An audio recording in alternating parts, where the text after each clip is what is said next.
musical performance by David Matthews. Thank you, David. As you can see, we are dressed for summer.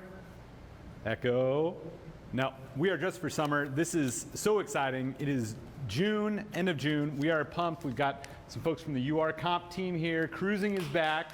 So we are excited about cruising. We're excited about getting to wear our flip-flops. As you can see, I've got my flip-flops on. I've got Hari Mari. We are featuring Hari Mari today. Isn't that right, David?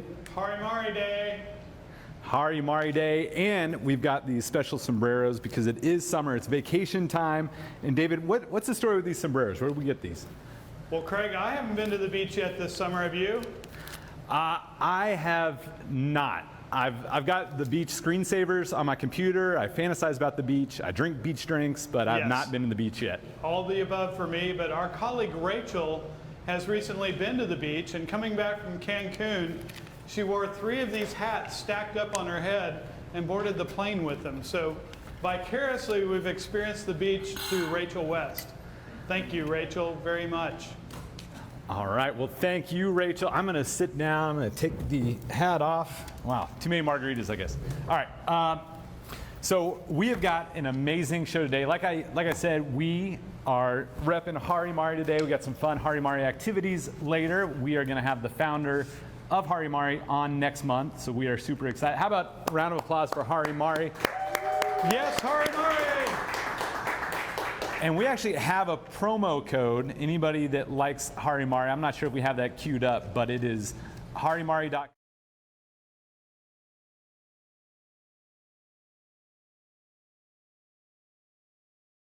You do, if you buy it tonight, or I think maybe they have a couple days, maybe through the weekend, through the 4th of July weekend, you would get $5 sent to you. Is that right, David? Is that the? That is right.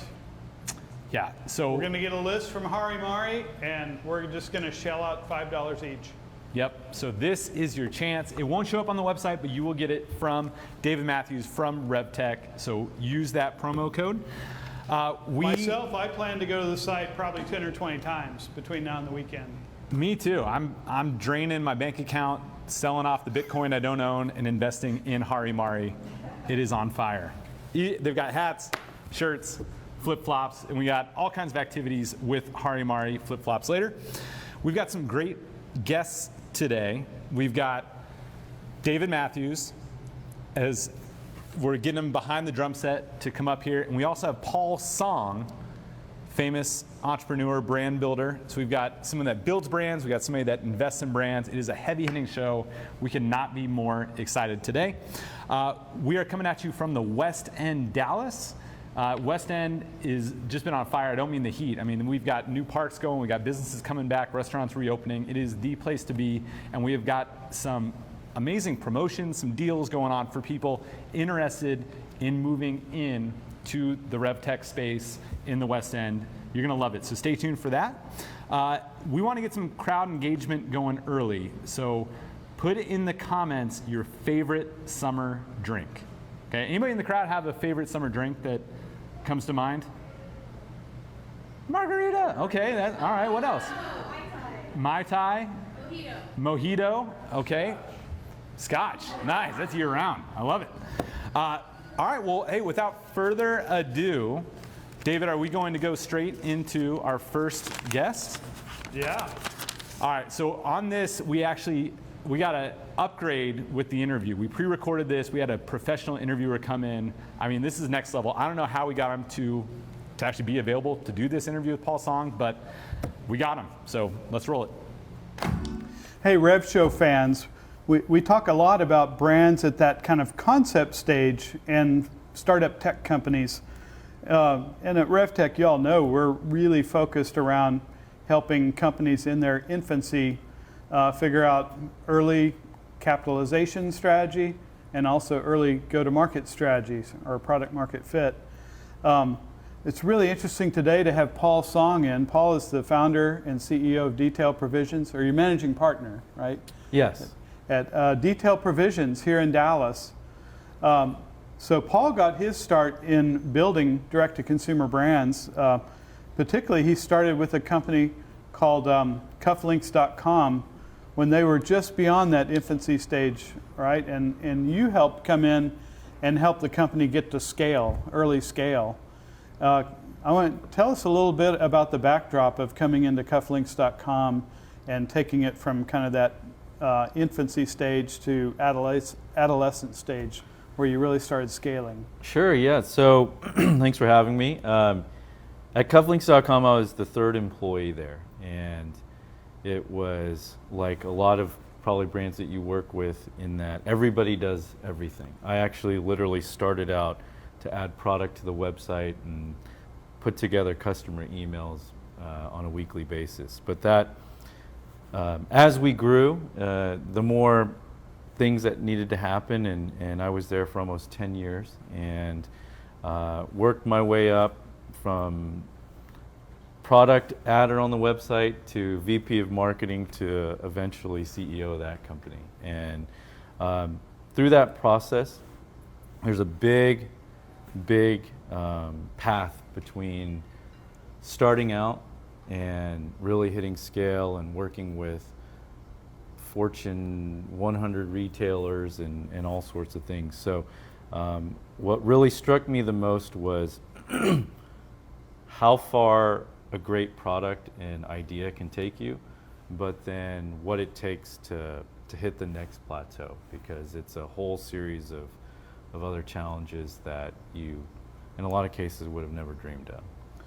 So I remember I was in EO for years, and when you get in EO and join a forum group, you do this exercise in a group called the Lifeline, where you like plot the curve of your life and like what were the high points and low points, and you call those like critical junctures. So just thinking of your experience with cufflinks.com, Paul, what were those 2 or 3 critical junctures from when you started? I think it was like $500,000 revenue, and when you scaled it up to like 15 million revenue.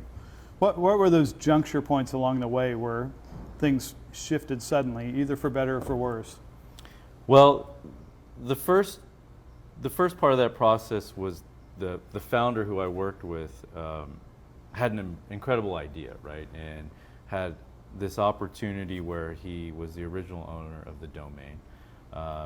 And so we were a young, hungry team that just worked on sheer effort and gut, really.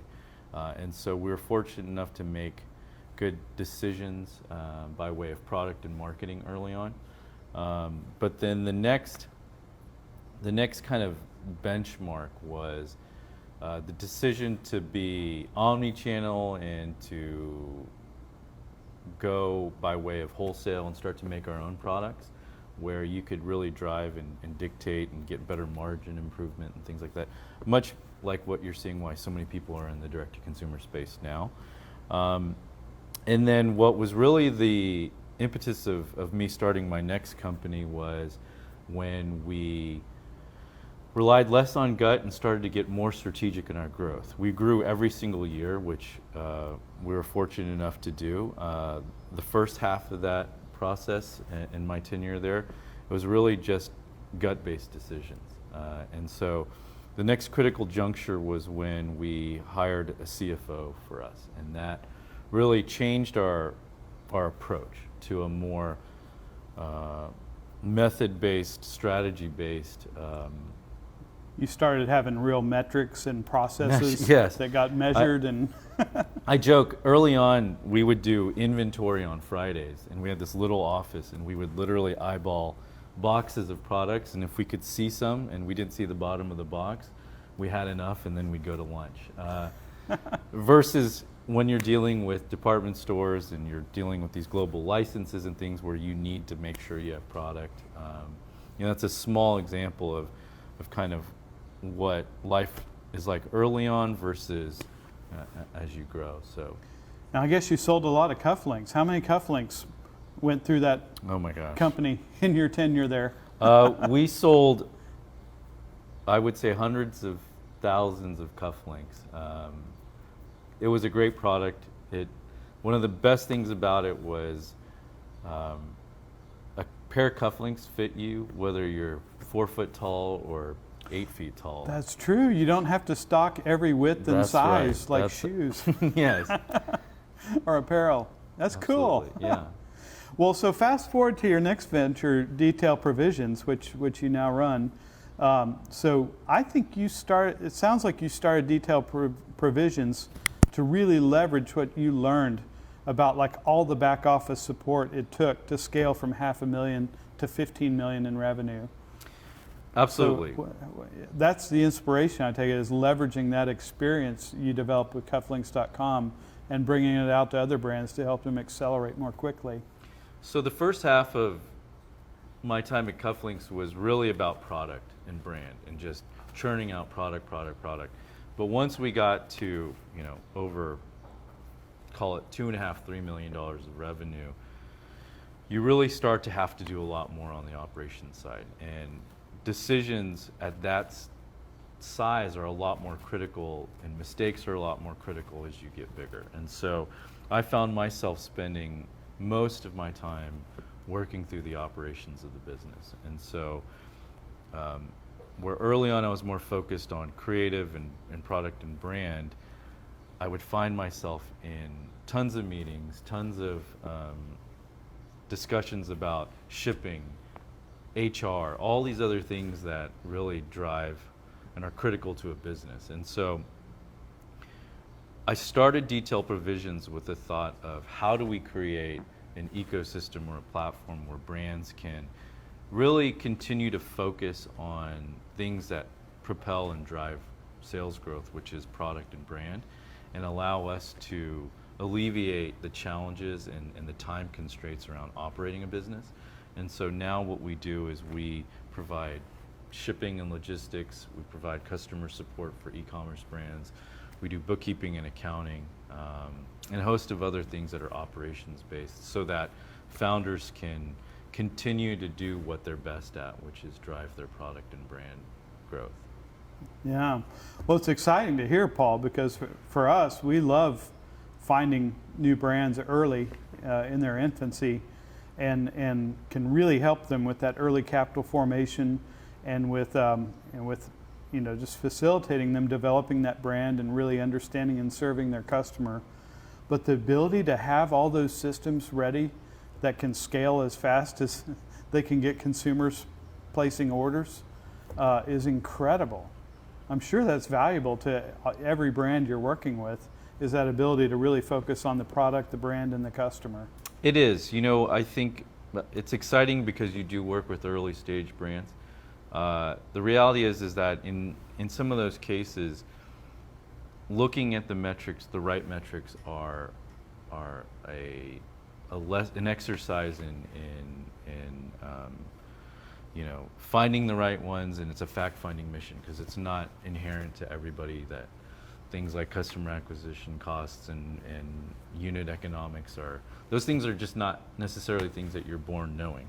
But then on the operational side of things, where we also help out dramatically, is you have to get to a certain scale before you can have your own team on things. And so going back to time, our ability to provide time to founders again. In a lot of cases in early startups, everybody's shipping boxes, everybody's reporting sales tax, all these kind of unsexy things that there are about a business just lead to time anchors. And so that's what we do. You're able to pop into an ecosystem that a business doing $20 million of revenue operates at. And that's not necessarily something you can do on your own as you're starting out. All right, last question, Paul, I promise. Sure. You've been kind with your time. So there are tons of direct-to-consumer startup brands out there today. I don't have stats in front of me. In fact, I have an empty desk in front of me, if y'all notice. Have a nice Citizenry cup, though. It is a nice cup. So tons of startup brands. I don't have the stat, but I would venture to say more than 90% of them do less than $1 million a year of revenue. It sounds like you are the provider for those that would like to grow and scale to larger size and be part of that 10% that scale and serve many consumers. Absolutely. I read an article the other day that there's over 830,000 merchants on Shopify, and so a lot of them are going to be in that range. And so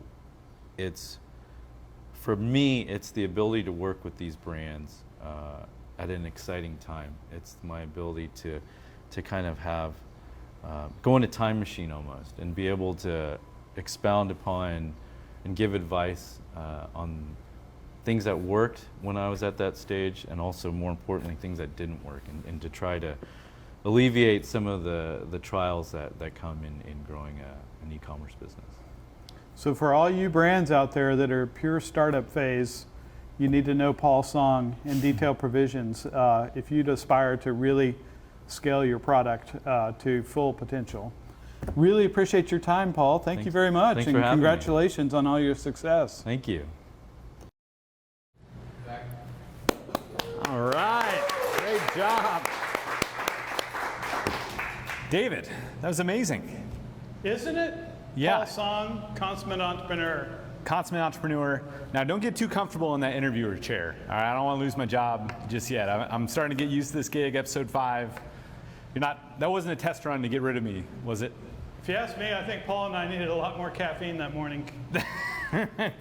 Well, hey, now this is like you are the utility player of this episode, because we are moving you from the interview chair back to the drums, and now we're going to get you up here as our next guest. So why don't we give David Matthews a round of applause? Come on up, David.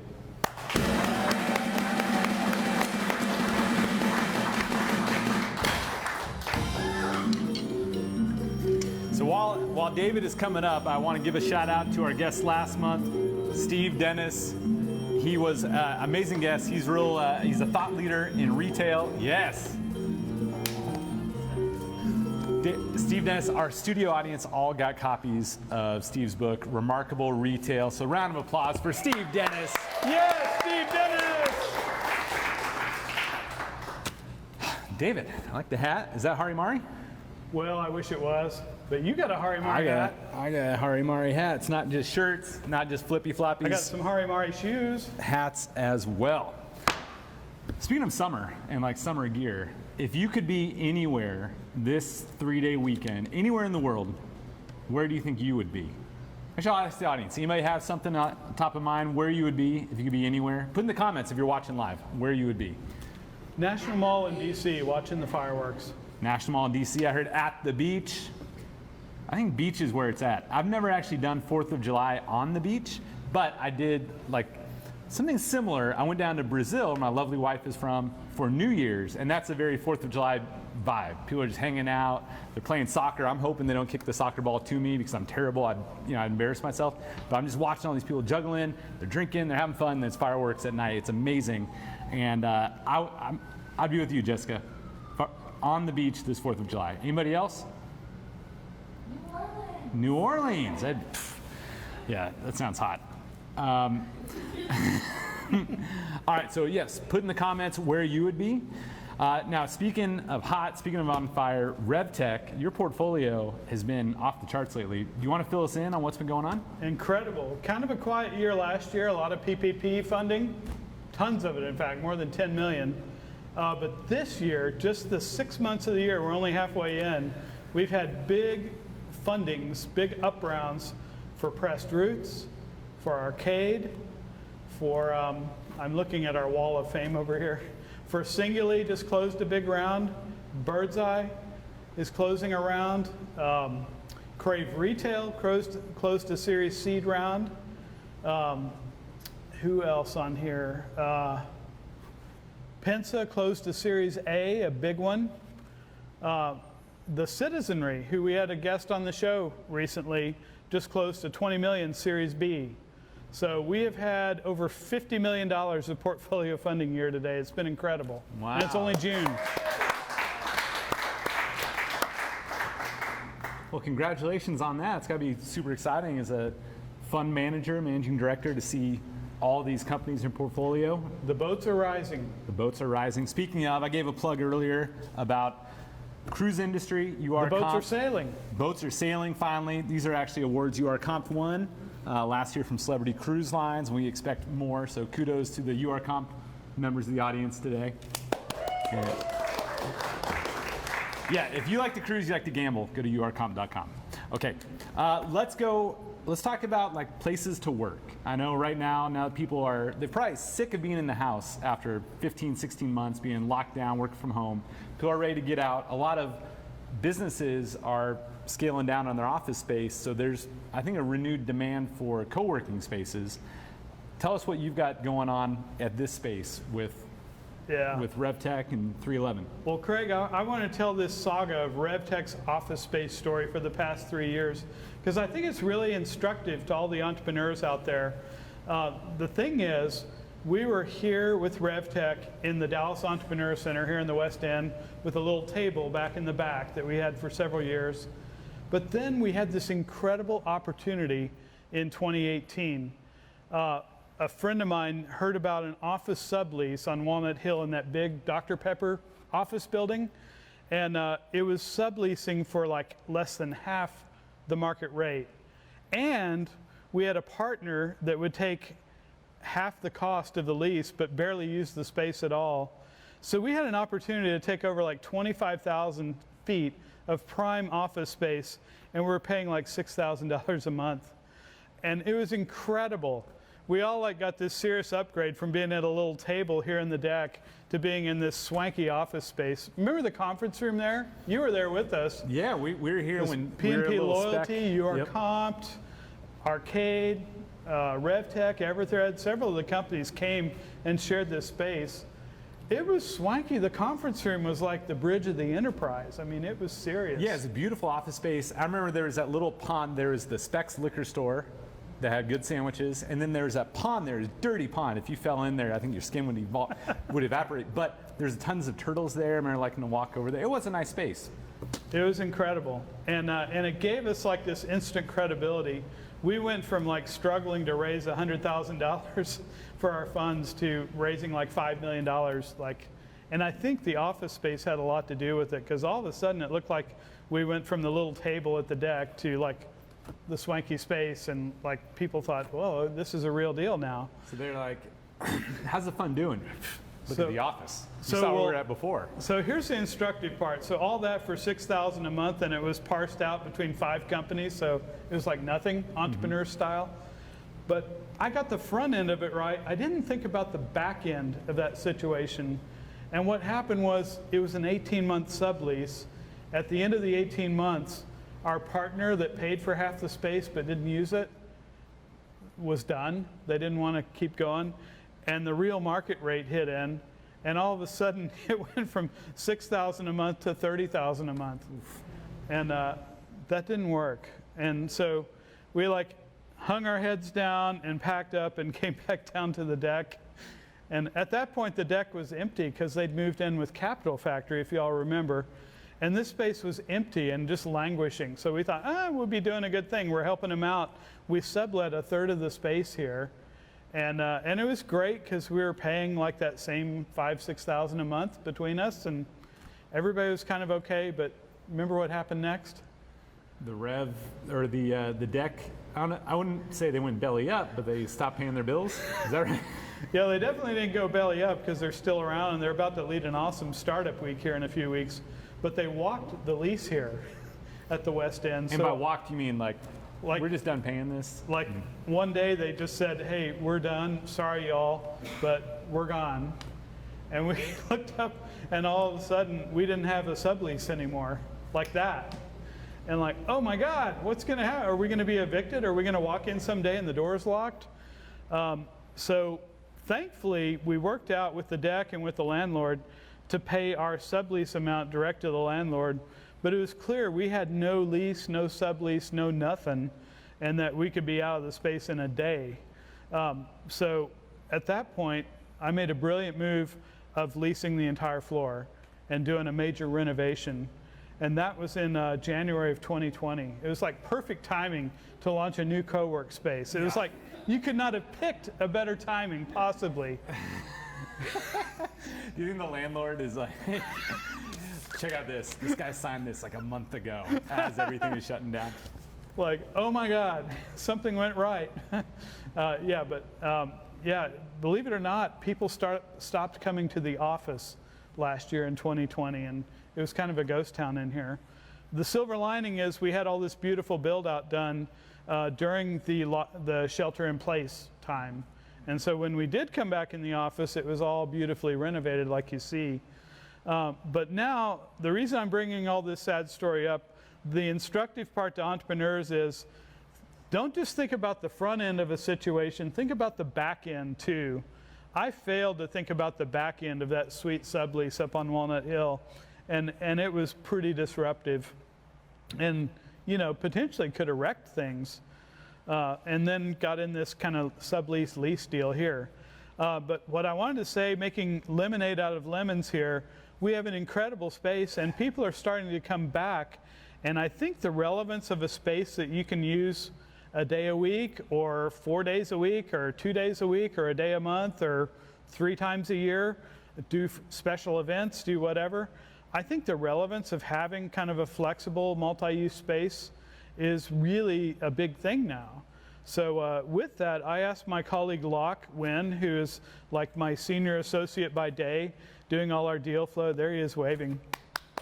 Yeah, Locke.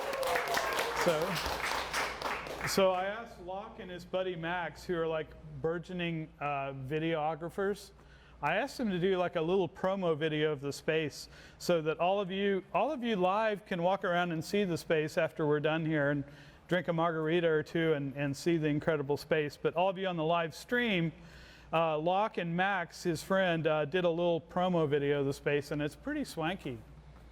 Well, let's see it. Roll it.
Way to go, Locke and Max. Great job, Locke and Max. You know, one thing I don't think came across in that video that is really unique about this space is what the studio has done to it. The studio who does the Rev show, they do an amazing job producing this, but they've turned it into a legit production studio. And I think a lot of companies smartly are using social media to build their brands, and doing things like this, Facebook Lives, it's not something just the Revs do. I mean, a lot of portfolio companies are doing it, and this is a perfect spot to do that. You got all the equipment here, you got the stage, you've got other stages around, you got soundproof rooms. So I think that is a unique selling point about 311 for people building a brand. It's like the Jimmy Fallon show, but much, much more. Way better, way better. So David, if somebody wants to check out 311, what do they do? They just reach out to Locke at RevTechVentures.com, and Locke will help you all day long, right, Locke? Yeah. One thing you might have noticed on that little video overshoot of the place is we have a lot of Lego sculptures in the place. That. Yeah, my adage is we may not be the largest venture capital fund in the world, but we have the largest Lego collection of any venture capital fund in the world. I think it's pretty clear, except that I learned that Lego, the company, has a venture capital arm, and they may have us slightly beat. But the reason for this is we built an exhibit about 10 years ago benefiting early childhood education in Dallas.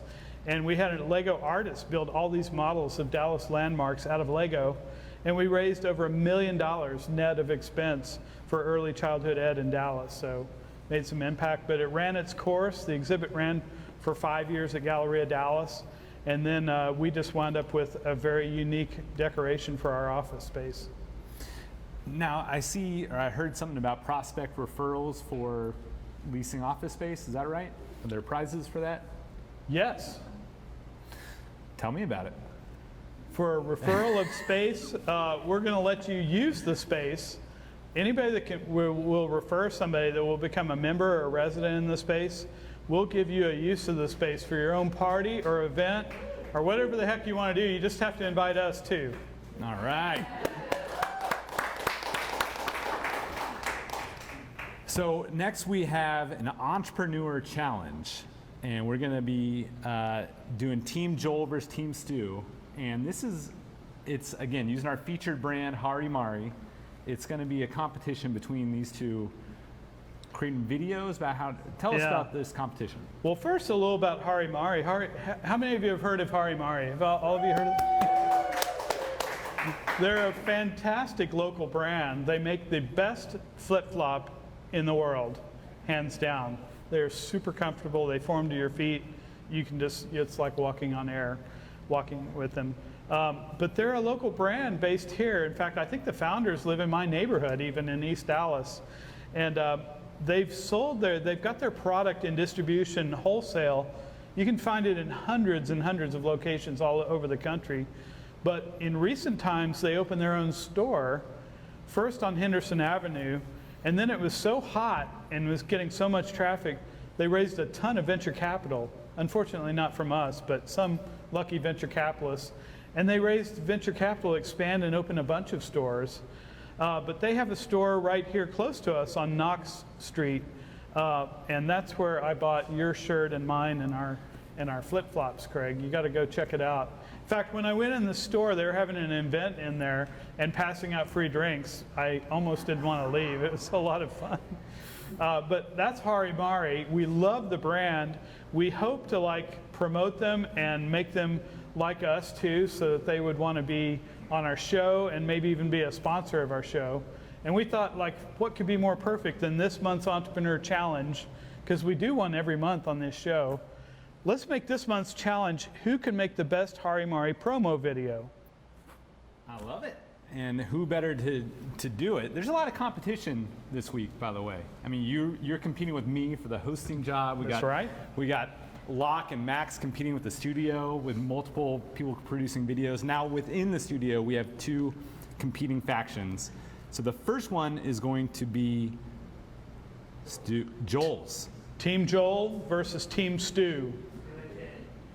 All right, are we going to roll the first one? Let's roll.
Story as old as time.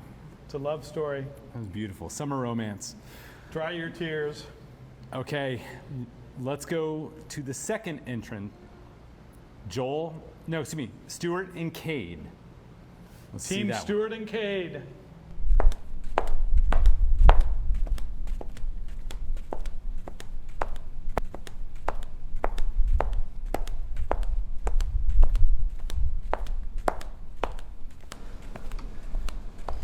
Hey, Tom. I know I'm like 20 minutes late, but dude, check the kicks. I could think of 1,000 things to do with those bad boys.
Yeah.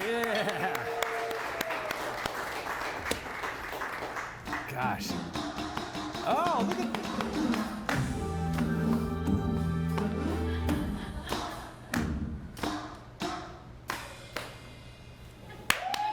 Bravo.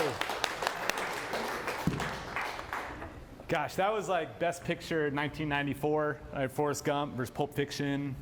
Apollo 13, wasn't that like one of the best of all time? I don't know how we're gonna pick a winner here. So let's do round of applause. All right, first we'll do Joel's. Team Joel, Sandal Love Story. Ready? Okay, now Team Stu and Cade, 1,000 Things to Do with Hari Mari.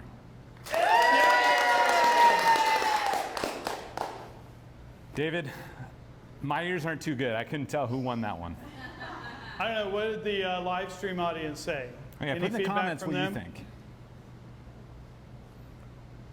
All right, we're going to trust that comments are coming in that are going to tip the scales one way or the other. We're going to come back and we're going to see who is the winner. But before we do, I'm just going to plug the next show. We've got next show. You got to tune in, end of July. We'll figure out the exact date. Do we have the exact date? Is it July 30th? July 28th, the Wednesday. July 28th, a Wednesday. We've got Tony Weiss, former CEO of Comp USA. Anybody remember Comp USA? Remember that? Yeah. Round of applause. Pour one out for Comp USA. Okay. And then Lila Stewart, co-founder of Hari Mari. So this is going to be an action-packed July. I cannot wait for that. Okay, so why don't we pick a winner? Did we get any comments coming in? I think the audience gave it to Joel Sandal, Hari Mari, Flip Flop Love Story. So one more round of applause for Joel. So Joel gets a shopping excursion at the Hari Mari store on Knox Street. Yes, and Hari Mari, and so I'm not sure if we went to the Knox Street store before. We may have gone to the factory. They actually make, Hari Mari makes it in Dallas, right? Makes a lot of their sandals. So I knew about, you were kind of surprised. You're like, Craig, have you heard of Hari Mari? I had, because my wife, Sue Ellen, she insists, we live in Northwest Dallas. She's like, I need to get these sandals. All right, whatever. Where are we going? She's like, we're going to South Dallas. I said, great. And we went from Northwest Dallas all the way to South Dallas just to buy Hari Mari sandals to then go up to Northeast to Richardson to deliver them for her birthday. So Hari Mari is a brand that is on fire. It's got people passionate about it. So I'm excited to interview Lila next month. Yeah, and if anybody wants to shop there, they can get $5 rebated from RevTech by going to harimari.com/RevShow. Yeah, let's show it one more time, and then we're going to wrap up the.